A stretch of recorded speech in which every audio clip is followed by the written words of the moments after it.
بسم اللہ الرحمن الرحیم۔ صرف 5 منٹ کا مدرسہ قرآن حدیث کی روشنی میں 25 ذی الحجہ نمبر 1 اسلامی تاریخ۔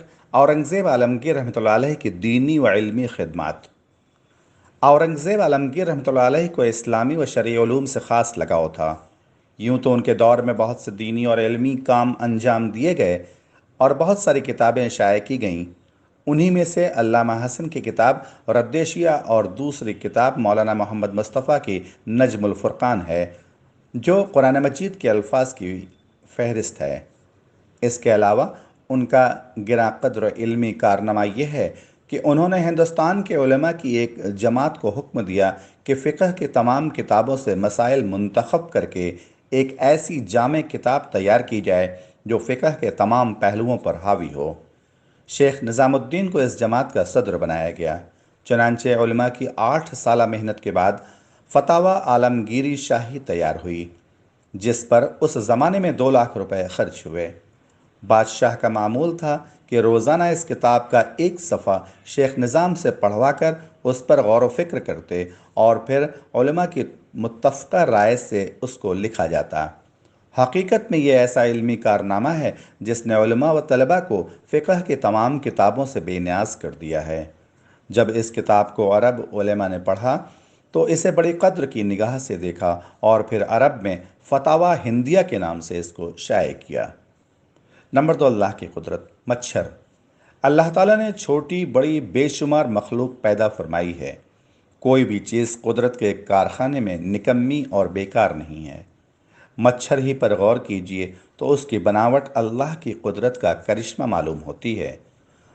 وہ جب انسان کے جسم پر بیٹھتا ہے تو اپنی سونڈ جلد کے مسامات میں داخل کر دیتا ہے اور پیٹ بھر کر خون چوس لیتا ہے، اور حیرت کی بات ہے کہ اس کی سونڈ اتنی باریک ہونے کے باوجود پائپ کی طرح ہوتی ہے۔ آخر اس کی اتنی باریک سونڈ میں سوراخ کس نے پیدا کیا؟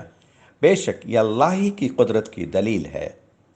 نمبر 3، ایک فرض کے بارے میں، نماز کھڑے ہو کر پڑھنا۔ قرآن میں اللہ تعالیٰ فرماتا ہے، نماز میں اللہ کے سامنے عاجز بنے ہوئے کھڑے ہوا کرو۔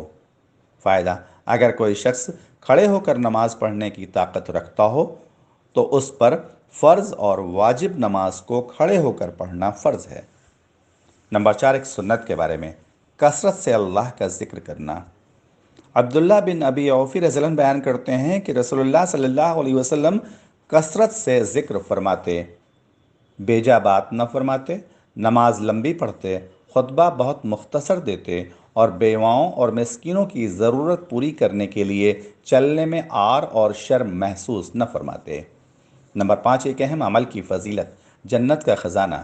رسول اللہ صلی اللہ علیہ وسلم نے فرمایا، لا حول ولا قوت الا باللہ، بکثرت پڑھا کرو، اس لیے کہ وہ جنت کے خزانوں میں سے ایک خزانہ ہے۔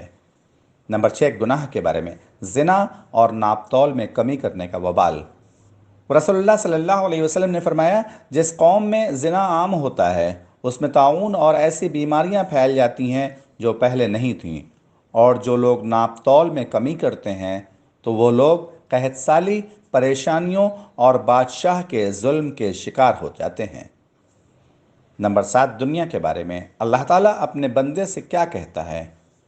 رسول اللہ صلی اللہ علیہ وسلم نے فرمایا، اللہ تعالیٰ فرماتا ہے، اے ابن آدم، تو میری عبادت کے لیے فارغ ہو جا، میں تیرے سینے کو مالداری سے بھر دوں گا اور تیری محتاجگی کو ختم کر دوں گا، اور اگر ایسا نہیں کرے گا تو میں تیرے سینے کو مشغولی سے بھر دوں گا اور تیری محتاجگی کو بند نہیں کروں گا۔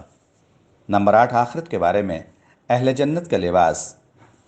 قرآن میں اللہ تعالیٰ فرماتا ہے، سونے کے کنگن پہنائے جائیں گے، یعنی اہل جنت کو سونے کے کنگن پہنائے جائیں گے اور سبز رنگ کے باریک اور موٹے ریشمی لباس پہنیں گے۔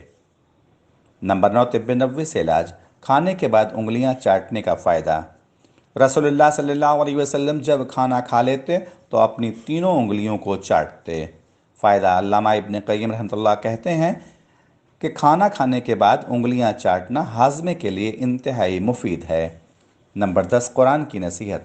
قرآن میں اللہ تعالیٰ فرماتا ہے، بلا شبہ یہ قرآن ایک نصیحت ہے، تو جو شخص چاہے اپنے رب تک پہنچنے کا راستہ اختیار کر لے، اور تم اللہ کی مرضی کے بغیر کچھ نہیں چاہ سکتے۔